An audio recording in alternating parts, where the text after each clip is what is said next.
How you guys doing? My name is Leo Schoolfield. I'm with Seven Eagle Group, and today we have a very, very special guest. This guy has done remarkable things, from going, from the military straight into the civilian world, the whole transition process. This guy is extremely talented at what he does. And without further more, introducing here to the stage, we have Gavin Stephens. How you doing, Gavin? I'm doing good, Leo. I appreciate you and the whole Seven Eagle group having me in to speak about my experience, man. I appreciate it. Of course, of course. So, Gavin, just if you could, can you tell us a little bit about, who you are and, you know, what you do as of right now?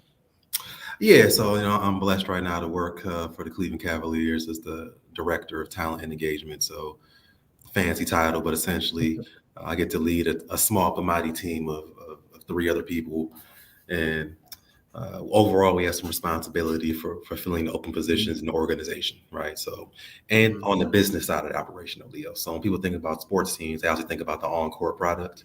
I'm focused on the behind the scenes job functions that people have all the time, but don't think about it in a sports setting, right? So HR, accounting, marketing, sales, whatever it might be, we fill all that, and we fill it for actually five properties, right? So Cleveland Cavaliers, NBA, obviously. Then we had the Cleveland Monsters, which is our AHL, which is minor league hockey. The Cleveland Charge, which is the NBA G League. Um, Cavs Legion Gaming Club, which is the NBA 2K branch of our business. There's a full NBA 2K league out there that we're involved with. And then people that work for the building itself, Rock and Mortgage Fieldhouse. So cool Oh, job. okay. Okay. Now, when you just to backtrack a little bit, before you joined the Navy, right? Before you figured that out, how did that process happen? Was it like something you always wanted to do? Was it, something that like somebody brought to your attention? Well, okay. Well, how real can I keep it on here, Leo? You want real? You know, yeah, yeah, keep it real. We're gonna keep it No. real. We're gonna keep it professional, but we're gonna keep it real. Yeah, I'm not gonna swear or anything, obviously, but I'm in the. I actually, real talk, ended up in the Navy because I screwed up in college. That's the honest answer, Yeah. right? So, and I may keep it real because a lot of times people give these like grandiose answers about why they joined the Mhm. military. The military wasn't on my radar growing up. Right, I didn't have a Mhm. problem with it. Like my dad was in the National Guard, and I had like a lot of people a line of military like men in my family, but it wasn't something I was looking at. But what happened with Mhm. me is that I'm from Cleveland, Ohio, originally, the Cleveland area, Shaker Heights, Ohio. And I just graduated high school when I was young. I graduated when I was 17.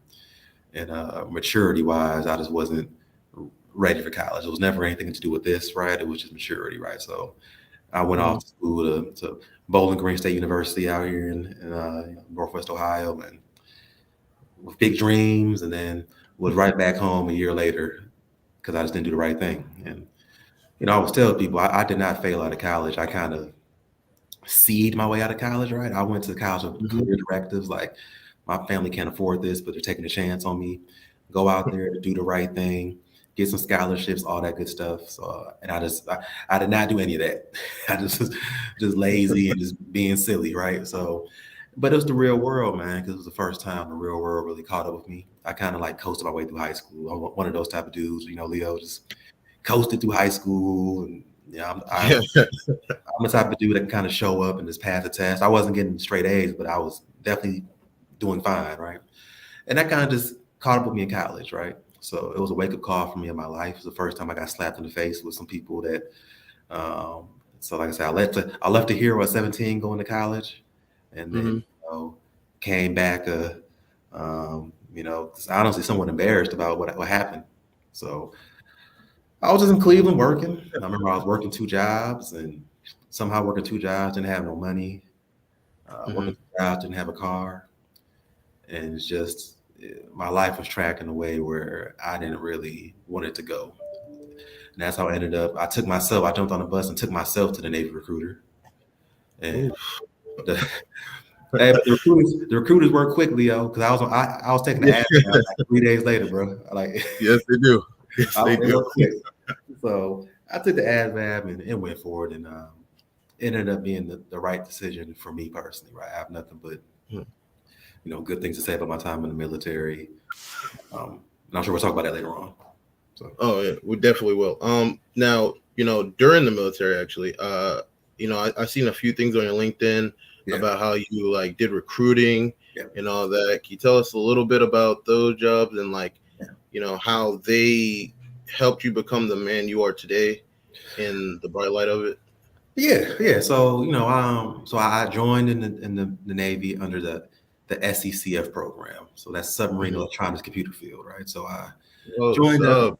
Yep, sub. So I'm sub guy. So how that works is you just get that general field, SECF, and Hmm. then you go to boot camp, do that whole thing, and they send you out to Groton, Connecticut, where submarine school is.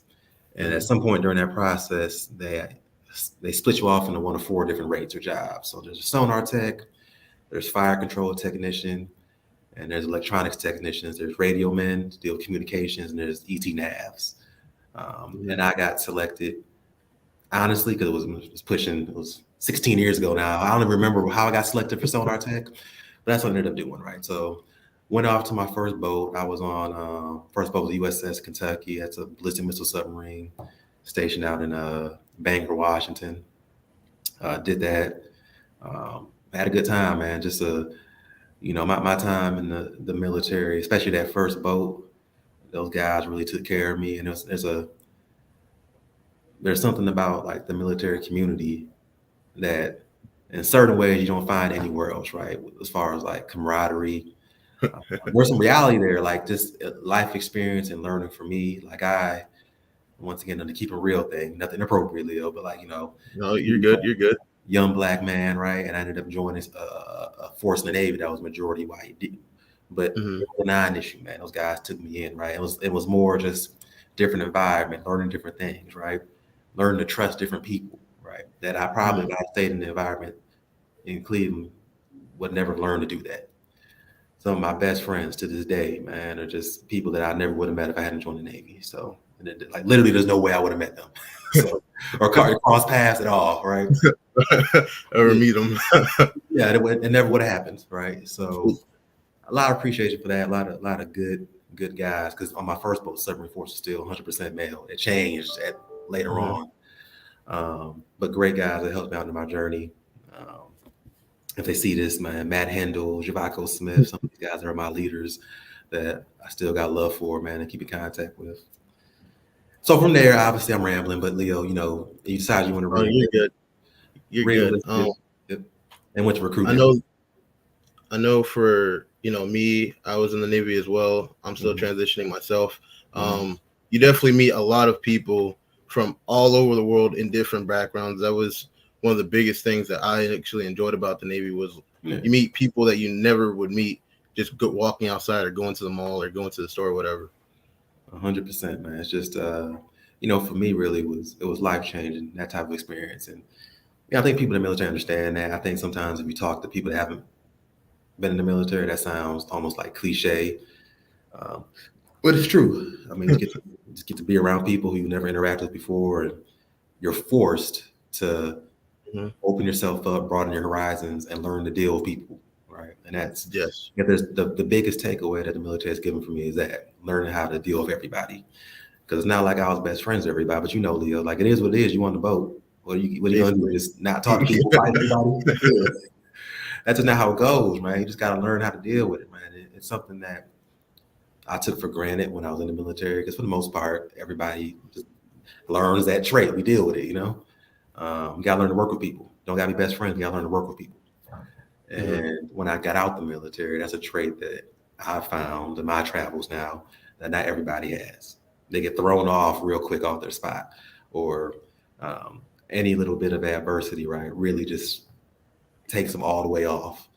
And my experiences in the Navy and the submarine force, I will directly contribute to me being able to deal with like pressures differently than I think most. That's all. No, I couldn't agree with you more. It definitely like puts you past your limits. And then I was about to say like when you transition, I feel like in the civilian world, you don't get pushed past those limits, or you're able to take more, withstand more from from the Navy, from not even just the Navy, but the military in general. which is a good thing. It could have been, you wouldn't see it in that light at first, but could also be and lead to like very good things coming forth for your future and your path. Yeah. Um, Go ahead. oh my bad. Were you about to say something? No, you're good. You're good. I was about to say, like when you were in your transition from the Navy till now, um, was it something that you always wanted to do? Did you always like want to work in sports when you were starting to transition, or was it just like somebody get like a skill bridge opportunity at that time? Um, No, just 100% was always been my dream to work in sports. Years ago, back in 2004, when I went to mhm, Bowling Green, I was going for a sport management degree. So that's always been just my idea. I've always been a huge sports fan. I didn't really have an idea of like how the business of sports really worked, or the stuff that I'm doing now, recruiting for the Cavs. I didn't even really understand. I just wanted to be in the environment.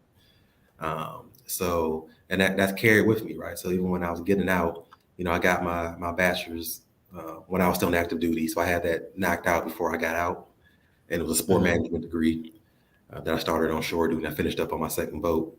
Um, yeah, so I always wanted to do it, and working in sports there's a lot more to it than that I thought when I first walked into this building, 5 years ago. I've learned so much, but always been a dream, and it's truly an awesome job. You cannot beat, you know, going to a field or a stadium or arena every single day. I I would love. I feel like there's a lot of people on here that's watching this right now who would love to work in sports but wouldn't know how to get in that field. If you can kind of like,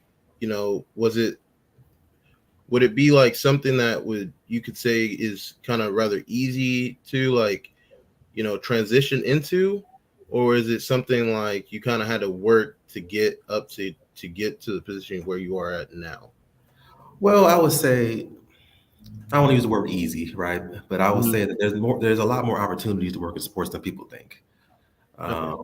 I would say that the best way to put this is that when people think about working in sports, number one, they always think about like the professional sports leagues, so NBA, NFL, NHL, baseball, Mhm. right?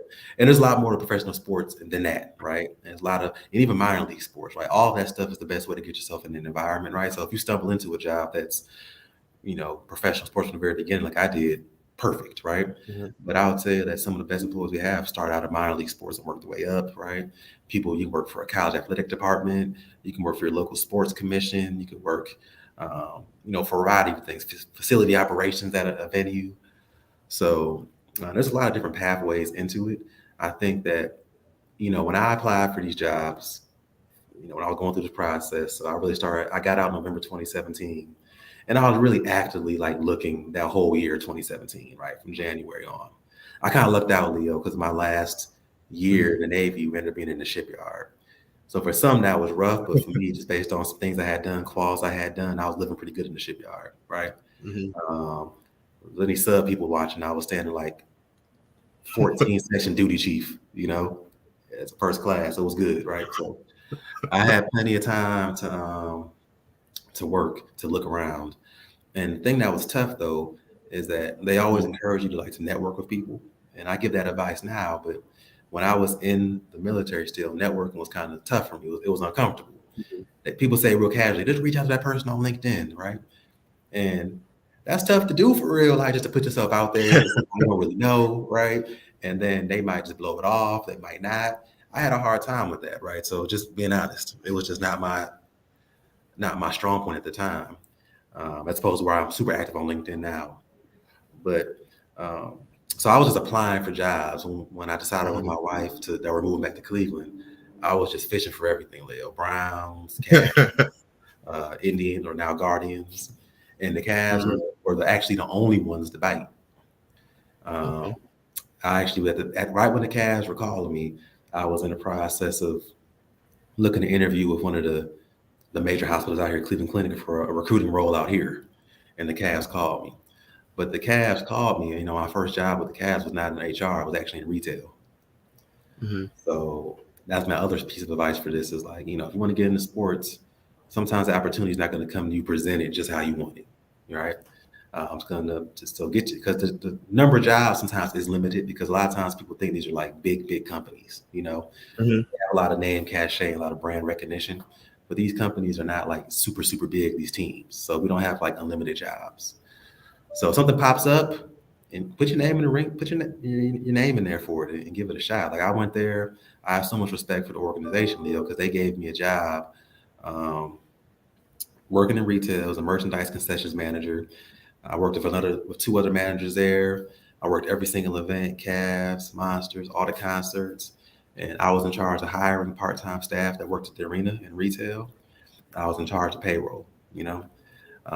uh, and just from there, because I have a relationship with HR because of the hiring, when the position popped up on the HR team, um, I was able to apply for that and transition over. So look, whatever it is, I mean, get you want to do in sports, get your foot in the door somewhere. Internship, part-time job, entry level job, go for it. Okay. I mean, that was some remarkable advice. Not gonna lie. To you know how you just kept going for it. Yeah, You had a goal in mind, and you just kept striving to get it. You went to all these companies. The Browns, all of them to get to where you are today. That's like just seeing that is truly remarkable. And I know a lot of people right now are like, if Gavin can do it and he can get to where he was, I can do it too.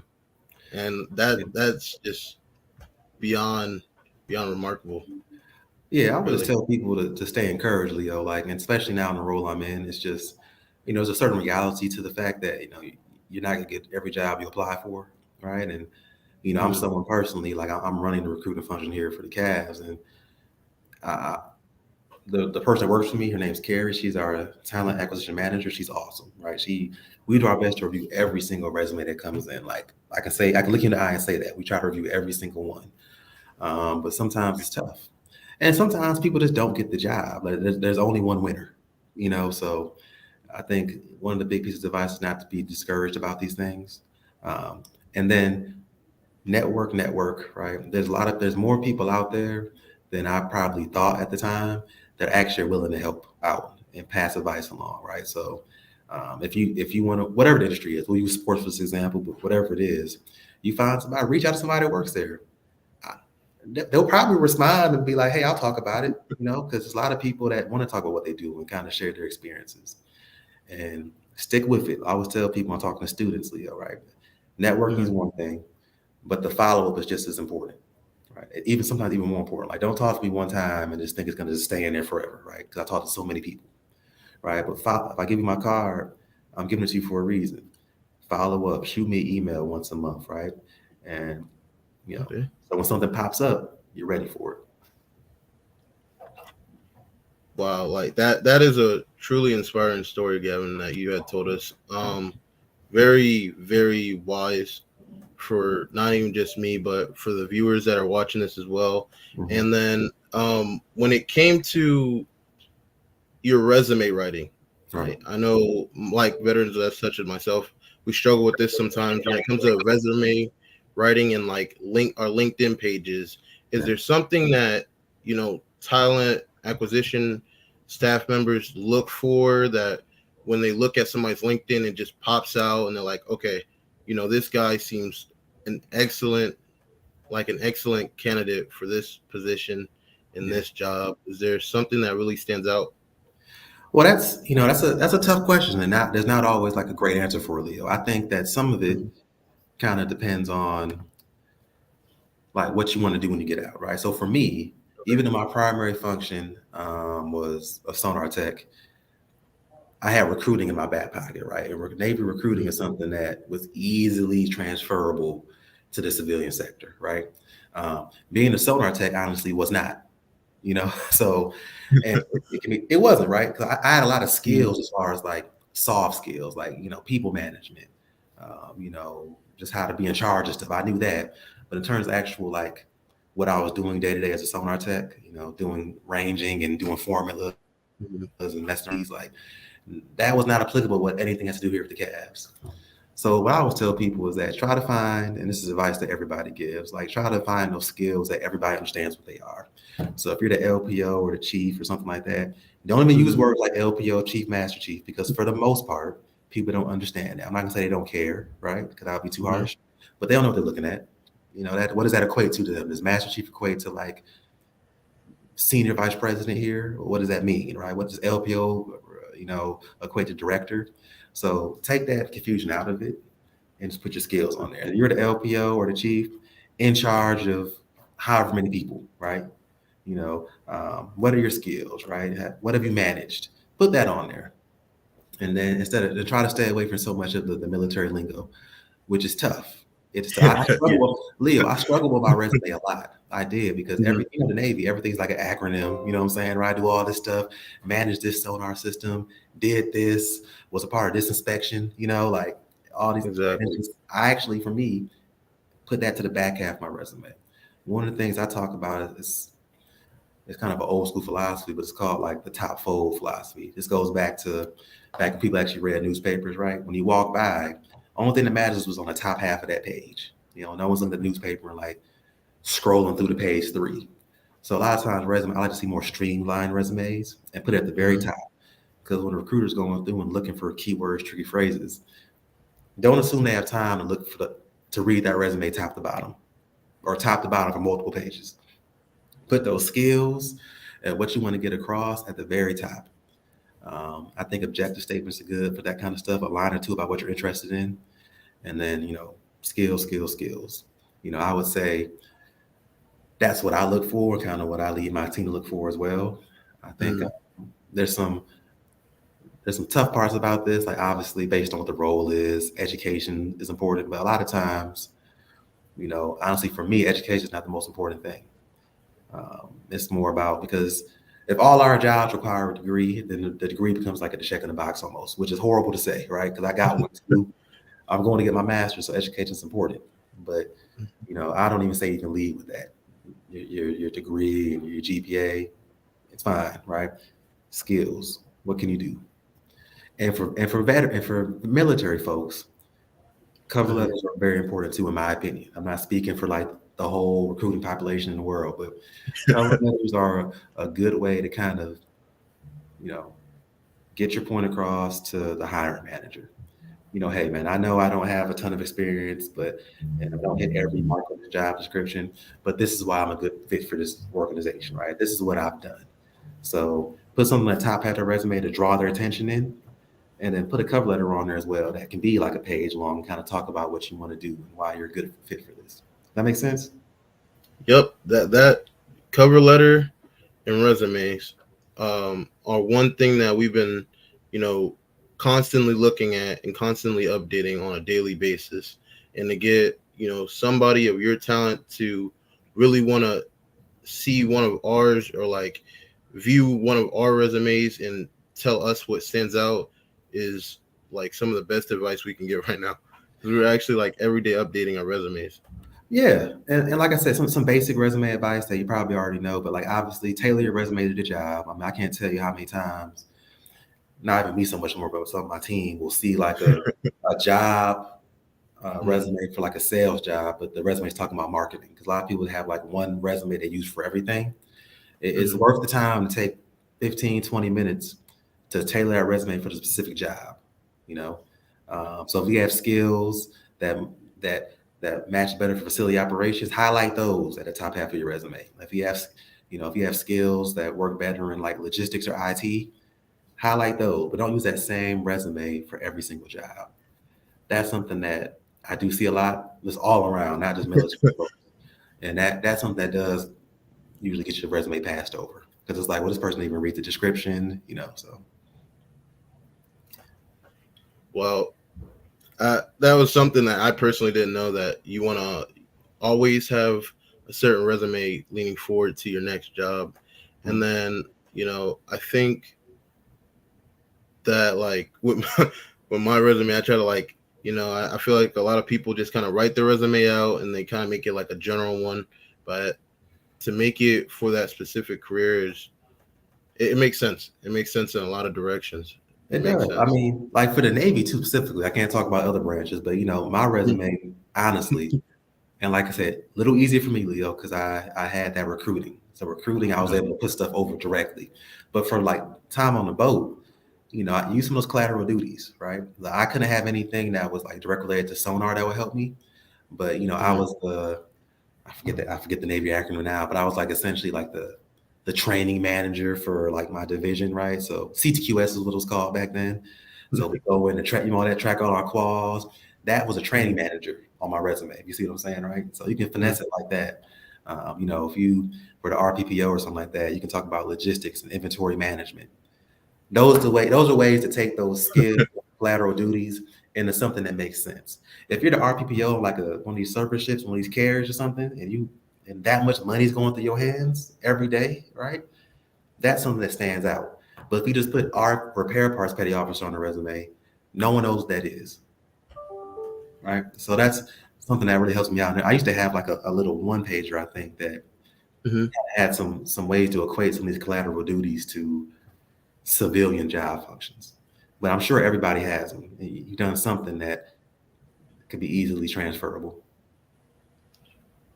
Yep. I mean, I was personally one of the RPPOs on my ship, Yeah. so I wouldn't know how to like put that in civilian terms until now. I really do thank you, Gavin, for that one. And then my final question for the day is: do you have any major advice you wish somebody would have told you, as you were transitioning, that you would like to give these, our viewers right now and our military veterans while they're doing their transition process? Well, I think I mentioned it earlier. For me personally, was just I should have reached out more and connected with more people. I just didn't know how. Right. So that's why I appreciate you. I got a lot of respect for you for setting these things up and giving experience to people. Reach out more. Like I said, just if you're not doing it already, be Mm-hmm. okay to kind of let your guard down and put yourself out there a little bit, right? And ask for help. That's the biggest thing. And a lot of military folks, like, and I felt it too when I was not, at the highest levels of military leadership. I got out of the first class, right? I was an LPO, that's fine. I wasn't a chief. I wasn't like, command master chief or anything like that. And it gets tough, really, sometimes to like humble yourself, right? And hear the things Yes. that people are saying, right? Like for me, I had to humble myself because I knew I had skills. I was like, I did great at recruiting. I got capped out there. I was killing it, right? I did good on the boat, right? I was good LPO. But to get into this business, you know, I had to humble Mm-hmm. myself, take a job that I didn't really want to take. Not didn't want to take too strong, but wasn't sure about 100% at first. Got That's it. the best way to put it. Go out and take a leap of faith, really, or do something. Get out my comfort zone is what I'm trying to say. Because I did want the job. Get out my comfort zone. Be willing to do that. And what happens a lot of times is that we know the skills that we have as military people, right? We know what we've done, and it's very easy to want to be like, "Why don't you understand what I've done? Why don't you get like what it's like to be on deployment? Why don't you get what it's like to go out on a submarine for 2 3 months at a time, right?" And the truth of the matter is that how would they know? That doesn't mean anything to them. It's just the truth, right? And that's just the hardest thing for Yep. that took me a long time to understand. It's not a form of disrespect. It's not that they don't Mm-hmm. care. That's not their journey. It's not their path. And a lot of times, right? So just keep that in mind when you want to get discouraged. You want to keep on pushing, right? Somebody will pick up the phone, right? And once they get them on the line, veterans do so great out here because once they get us, right, we excel almost all the time. But don't get discouraged and don't hold it against higher matters sometimes when they don't really understand everything that you've done. Right? That's something we have to do for ourselves because how would they know? Thank you so much, Gavin.